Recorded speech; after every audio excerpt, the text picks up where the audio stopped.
এই দেখো আজকে একটা ইলেকট্রলাক্স সিঙ্গেল ডোর ফ্রিজের কমপ্লেন এসছে আমাদের কাছে, ঠান্ডা হচ্ছে না।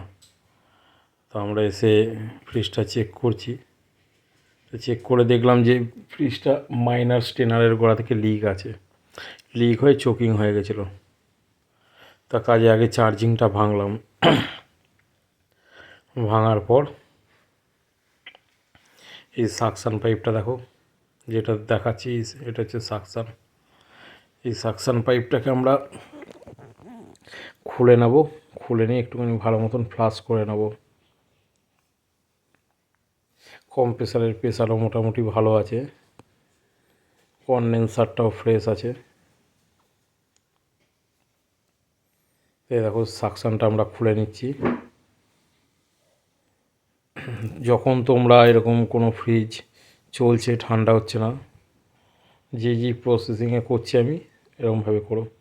দেখো চার্জিংটা আমি ঝালাই করে নিচ্ছি। সবার আগে চার্জিংটা ঝালাই করে নিলাম, চেম্বারটাও ফ্লাশ করেছি, কিছু বেরায়নি। এবার কনডেন্সারটা হালকা করে হিট দিয়ে নিচ্ছি, তবে হিটটা খুবই প্রয়োজনীয়। হিট দিয়ে ফ্লাশ করলে ভেতরের যে ময়েশ্চারগুলো আছে সব বেরিয়ে যায়। দেখো কনডেন্সারটা যে আমরা হিট দিয়ে ভালো করে ফ্লাশ করে নিয়ে মুখটাতে হিট দিয়ে নিলাম, দিয়ে এবার ভালো করে ঘষে এখানে ঝালাইটা করব। দেখো ক্যাপিলারিতেও ভালো করে আমরা হিট দিয়ে নিই, কেননা অনেক সময় ফ্লাশ করার পর ভেতরটা জল থেকে থাকে। দেখো কীভাবে ঘষে নিয়েছি। আবারও ফাইনালি একবার কনডেন্সারটা ফ্লাশ করে নিলাম। তাই এই যে ফ্লাশটা করে নিচ্ছি, এতে কী হয়, চোকিং হওয়ার সম্ভাবনাটা থাকে না বললেই চলে। এই স্ট্রেনার ঝালাই করে নিলাম।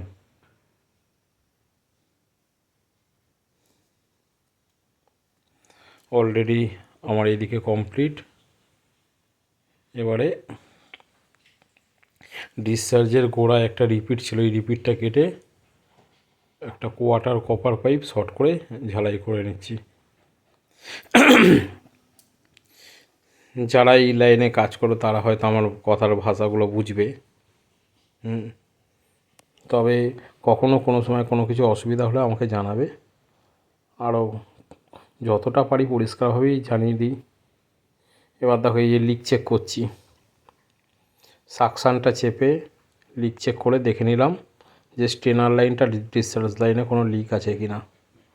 তো দেখলাম না, মেশিনে কোনো সিস্টেমে আমাদের কোনো লিক নেই। এবারে সাকশানটা জয়েন্ট করে দেবো। এদিকে কোনো লিকের কোনো চান্সও নেই, আর লিক হয়ও নি। এই যে দেখো সাকশানটা ফাইনালি আমরা ঝালাই করে দিলাম। এবারে ভ্যাকুম করে গ্যাসটা দিয়ে দেবো। এই অলরেডি ভ্যাকুম ফাইনালি শেষের দিকে ঝালাই করা হয়ে গেছে। এবারে গ্যাস দেওয়ার পালা। এবারে গ্যাস দিয়ে ফাইনালি ফ্রিজটা চালানোর আগে একবার লিক চেক করে নিলাম। আরও একবার করলাম এই কারণেই, যদি কোনো না কোনোভাবে লিক থাকে। তো দেখলাম যে না, আমাদের মেশিনে কোনো লিক নেই। মেশিন চালিয়ে দিলাম। দেখো থার্মোমিটারটাও লাগিয়ে দিয়েছি, কীভাবে টেম্পারেচার কমছে।